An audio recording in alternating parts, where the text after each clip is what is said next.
نحمده ونستعينه ونستغفره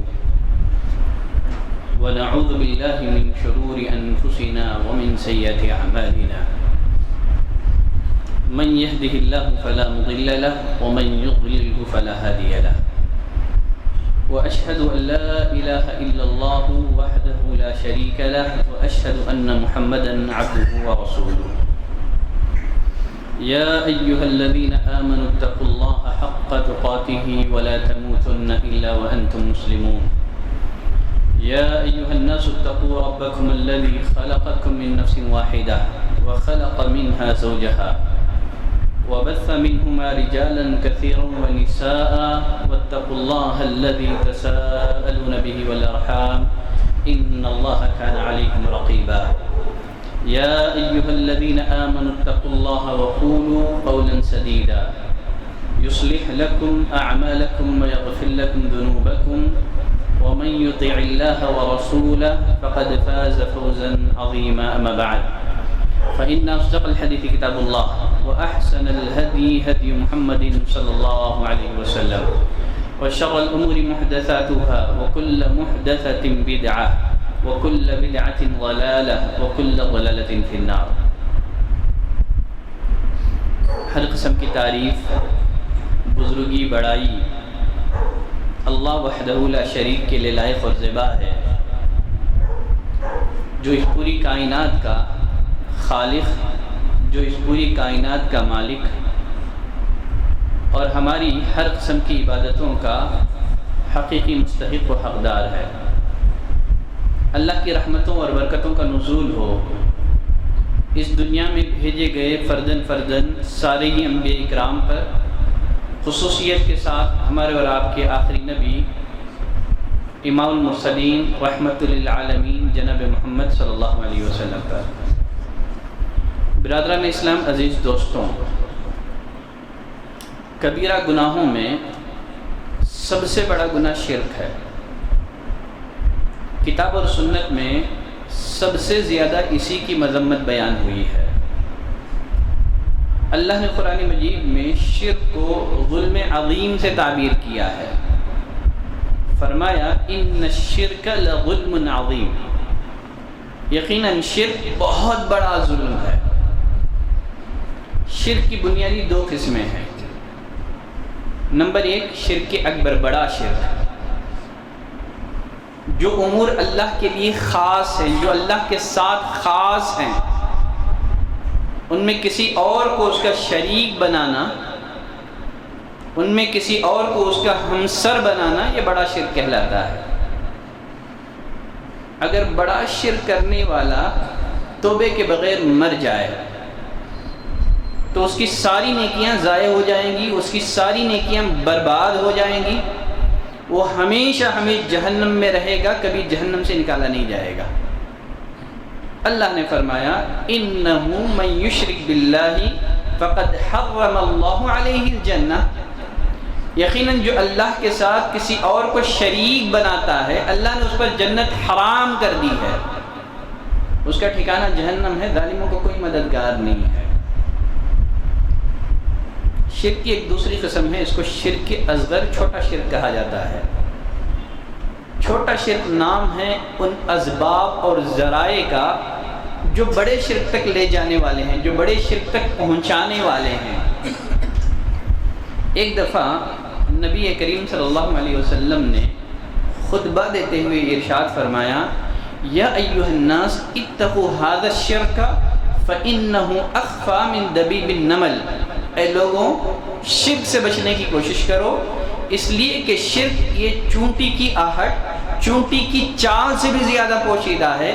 شرک ہماری زندگیوں میں کب اور کیسے جگہ بنا لیتا ہے، انسان کو اس کا شعور تک نہیں ہوتا ہے، انسان کو اس کا احساس تک نہیں ہوتا ہے، لہذا اس شرک سے بچنے کی کوشش کرو۔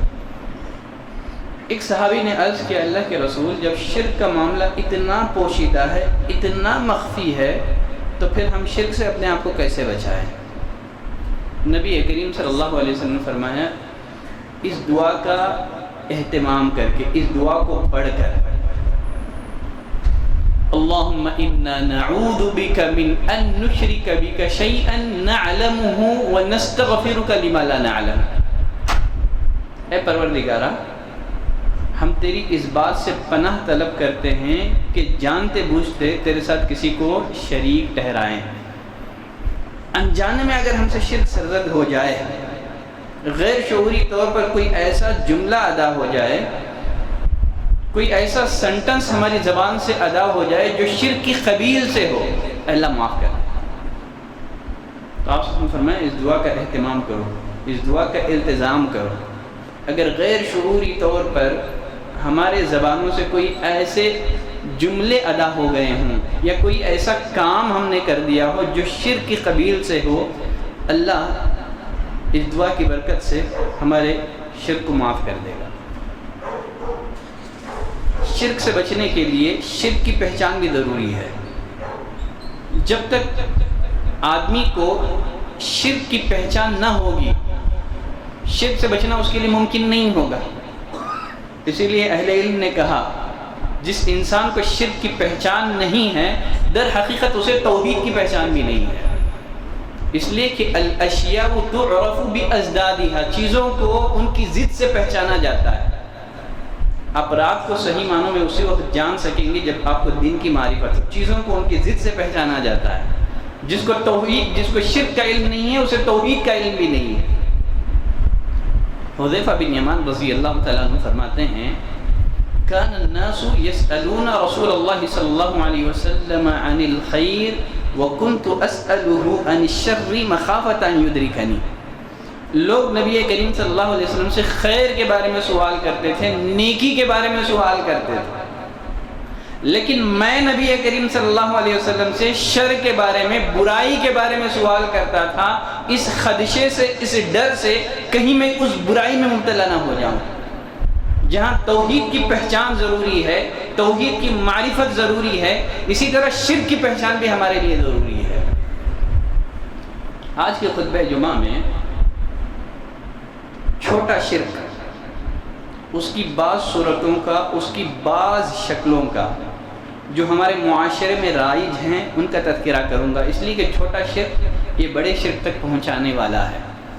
جو انسان چھوٹے شرک سے اپنے آپ کو نہیں بچاتا ہے، یقیناً وہ کبھی نہ کبھی بڑے شرک میں واقع ہو جاتا ہے. چھوٹے شرک کی صورتوں میں سب سے پہلے نمبر پر ہے غیر اللہ کی قسم اٹھانا. نبی کریم صلی اللہ علیہ وسلم نے فرمایا من حلف بغیر اللہ فقد اشرک. یقیناً جس کسی نے غیر اللہ کی قسم اٹھائی اس نے شرک کیا. اس لیے کہ آدمی ان چیزوں کی قسم اٹھاتا ہے عموماً جن کی اس کے دل میں تعظیم ہوتی ہے. اگر یہ تعظیم، غیر اللہ کی تعظیم اگر عبادت کے درجے تک پہنچ جائے تو پھر یہ بڑا شرک ہوگا. آدمی غیر اللہ کی قسم اٹھائے لیکن غیر اللہ کی تعظیم عبادت کے درجے تک پہنچ جائے. آدمی غیر اللہ کی تعظیم اسی طرح کرے جس طرح اللہ کی تعظیم کی جاتی ہے، ایسی صورت میں غیر اللہ کی قسم کھانے والا اس نے چھوٹا شرک نہیں کیا، اس نے بڑا شرک کیا. اگر غیر اللہ کی تعظیم عبادت کے درجے تک نہ پہنچے تب ایسی صورت میں اس کا یہ عمل بڑا شرک نہیں ہے، چھوٹا شرک ہوگا. غیر اللہ کی قسم اٹھانا. اگر کوئی انسان غیر اللہ کی قسم اٹھا لے تو اس کو چاہیے کہ فوراً لا الہ الا اللہ پڑھ لے. یہ اس کا کفارہ ہے. نبی کریم صلی اللہ علیہ وسلم نے فرمایا من حلف منکم فقال فی حلفہ باللہ. تم میں سے جو کوئی قسم اٹھائے اور قسم میں یوں کہہ دے، لات کی قسم ہے، لات مشرکین کا ایک بت ہے، قسم میں کہہ دے لات کی قسم ہے، نبی کریم صلی اللہ علیہ وسلم نے فرمایا اس کو چاہیے کہ لا الہ الا اللہ پڑھ لے، اپنی ایمان کی تجدید کر لیں. تو پہلے نمبر پر ہے غیر اللہ کی قسم اٹھانا. دوسرے نمبر پر آدمی کا یہ کہنا اللہ جو چاہے آپ جو چاہے، اللہ جو چاہے اور آپ جو چاہے. ایک دفعہ ایک شخص نبی کریم صلی اللہ علیہ وسلم کی خدمت میں حاضر ہو کر کے گفتگو کرنے لگا. اس نے دوران گفتگو نبی کریم صلی اللہ علیہ وسلم سے مخاطب ہو کر کے یہ بات کہہ دی، ما شاء اللہ وشیت، اللہ جو چاہے اور آپ جو چاہے۔ یہ سننا تھا کہ نبی کریم صلی اللہ علیہ وسلم ناراض ہو گئے۔ فرمایا اجعلتنی مع اللہ عدلا، کیا تو نے مجھے اللہ کے برابر کر دیا ہے؟ کیا تو نے مجھے اللہ کا شریک بنا دیا ہے؟ حالانکہ خالق وہ ہے، میں مخلوق ہوں، مخلوق کبھی خالق کے برابر نہیں ہو سکتی۔ اجعلتنی مع اللہ عدلا، کیا تو نے مجھے اللہ کے برابر کر دیا ہے؟ کیا تو نے مجھے اللہ کا شریک بنا دیا ہے؟ پھر آپ سے نے اس کی اصلاح کی، کہا ایسے مت کہو، بلکہ کہو اللہ اکیلا جو چاہے گا وہی ہوگا۔ اسی طرح ہمارے معاشرے میں اس طرح کے اور جملے بھی رائج ہیں، میں اللہ پر آپ پر بھروسہ کرتا ہوں، میں اللہ پر اور آپ پر بھروسہ کرتا ہوں، میرے لیے اللہ اور آپ کافی ہیں۔ دیکھیں اگر آپ چاہیں اور کے بجائے پھر کا استعمال کر سکتے ہیں، اللہ جو چاہے پھر آپ جو چاہیں۔ افضل اور مستحب یہی ہے کہ انسان کہیں بس اللہ اکیلا جو چاہے گا وہی ہوگا، لیکن ایسے موقع پر اگر آپ کو کہنا ہی ہے اور کے بجائے پھر کا آپ استعمال کر سکتے ہیں۔ اللہ جو چاہے پھر آپ جو چاہے، پھر میں انسان سامنے والے کی مشیت کو اللہ کی مشیت کے تابع کر دیتا ہے۔ میں اللہ پر پھر آپ پر بھروسہ کرتا ہوں اور آپ پر نہیں۔ تیسرے نمبر پر خود کو شہنشاہ کہنا۔ نبی کریم صلی اللہ علیہ وسلم نے فرمایا اشتد غضب اللہ علی من زعم انه ملک الاملاک، اللہ اس انسان سے سخت ناراض ہوتا ہے جو خود کو شہنشاہ کہتا ہے۔ شہنشاہ کا معنی بادشاہوں کا بادشاہ۔ نبی کریم صلی اللہ علیہ وسلم نے فرمایا اللہ اس انسان سے سخت ناراض ہوتا ہے، سخت غضبناک ہوتا ہے جو خود کو شہنشاہ کہتا ہے، اس لیے کہ اللہ کے علاوہ کوئی بادشاہ نہیں ہے، وہی بادشاہ ہے، وہی ملک ہے۔ معاشرے میں چھوٹے شرک کی جو شکلیں صورتیں رائج ہیں ان میں سے ایک ناموں کی نسبت غیر اللہ کی طرف کرنا۔ نبی کریم صلی اللہ علیہ وسلم نے فرمایا، صحیح مسلم کی روایت ہے، ان احب اسمائکم الی اللہ عبداللہ و عبد الرحمن، یقیناً اللہ کے نزدیک تمہارے ناموں میں سب سے محبوب اور پسندیدہ نام دو ہیں، عبداللہ اور عبد الرحمن۔ علامہ ابن حزم رحمۃ اللہ علیہ فرماتے ہیں تمام مسلمانوں کا اجماع ہے کہ ایسے نام رکھنا حرام ہے جن میں غیر اللہ کی عبادت اور بندگی کا تصور پایا جاتا ہے، جیسے عبد الکعبہ۔ علامہ ابن القیم رحمہ اللہ فرماتے ہیں ہمارے معاشرے میں یہ جو نام رائج ہیں، عبد النبی، عبد الرسول، عبد حسن، عبد حسین،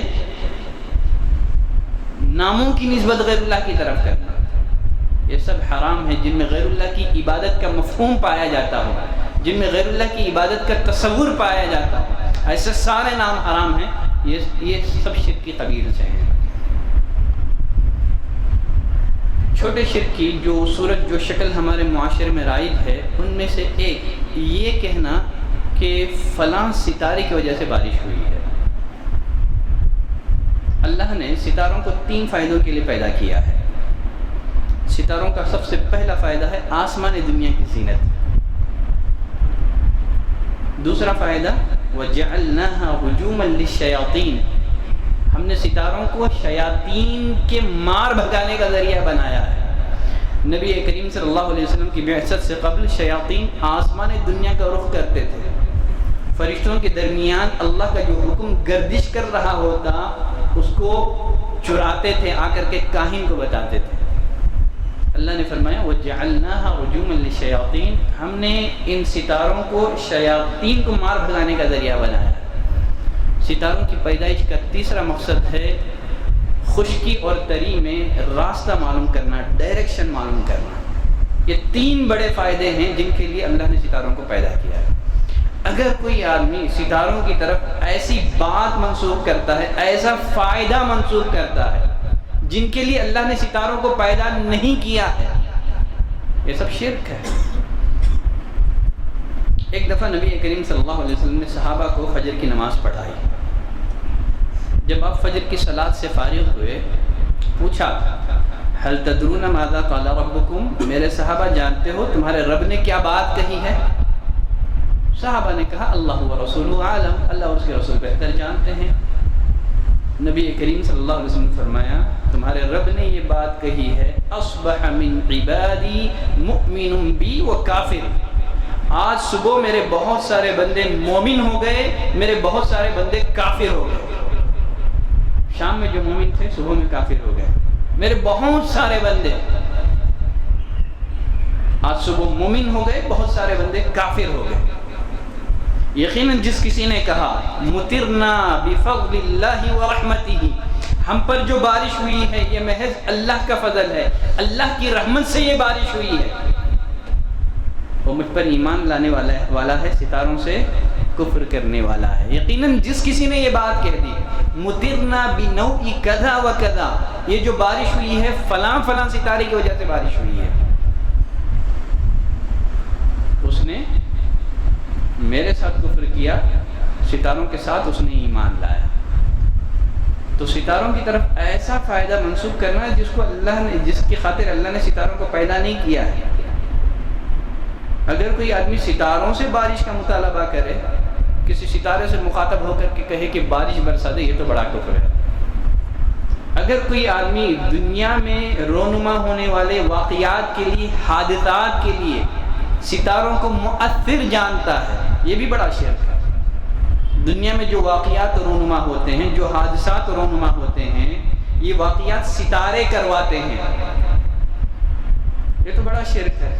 اس لیے کہ اس نے اللہ کی ایک مخلوق کو جو اللہ کے حکم کے تابع ہے اس نے خالق بنا دیا۔ ستاروں کو اللہ نے ایسی کوئی طاقت نہیں بخشی ہے کہ وہ دنیا کا نظام چلائیں۔ ہاں اگر آدمی ستاروں کو دنیا میں رونما ہونے والے واقعات کے لیے سبب باندھتا ہے، سبب، ستاروں کی سبب سے بارش ہوتی ہے، اس نے چھوٹا شرک کیا، اس لیے کہ اس نے ایک ایسی چیز کو سبب بنا دیا جس کو اللہ نے بارش کے لیے سبب نہیں بنایا ہے۔ چھوٹے شرک کی جو صورت، جو شکل ہمارے معاشرے میں رائج ہے، ان میں سے ایک حادثات کی نسبت، واقعات کی نسبت غیر اللہ کی طرف کرنا۔ ابو ہریرہ رضی اللہ تعالیٰ عنہ راوی ہیں، نبی کریم صلی اللہ علیہ وسلم نے فرمایا ان اصابک شیء فلا تقل انی لو فعلت کان کذا و کذا، اگر تمہیں کوئی مصیبت لاحق ہو، اگر تم کو کوئی مصیبت پہنچے، ایسے موقع پر یہ نہ کہو اگر میں ایسے کرتا تو ایسے ایسے ہو جاتا، بلکہ مصیبت کے موقع پر، پریشانی کے موقع پر بندے کو کیا کہنا ہے؟ آپ نے فرمایا ایسے مت کہو، بلکہ کہو قدر اللہ ما شاء فعل، اللہ نے تقدیر میں ایسے ہی لکھا تھا، اس نے جو چاہا کر دیا، اگر میں ایسے کرتا تو ایسے ہو جاتا۔ اس طرح کی مصیبت میں انسان کو بات نہیں کرنی چاہیے، بلکہ کہیں قدر اللہ ما شاء فعل۔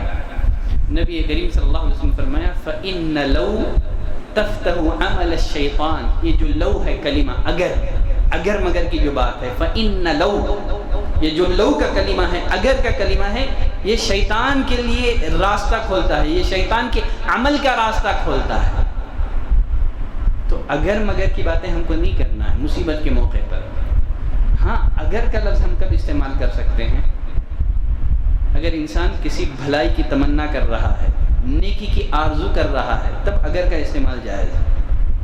جیسے آدمی کہیں اے کاش میرے پاس مال ہوتا، اگر میرے پاس مال ہوتا تو میں بھی اللہ کے راہ میں خرچ کرتا جس طرح فلاں آدمی خرچ کر رہا ہے۔ یہاں نیکی کی تمنا کرنے کے لیے اگر کا استعمال کریں آپ، چلے گا، لیکن اگر کا استعمال اگر اللہ کی تقدیر پر اعتراض کے لیے ہو یا اللہ کی شریعت پر اعتراض کے لیے ہو تو حرام ہے۔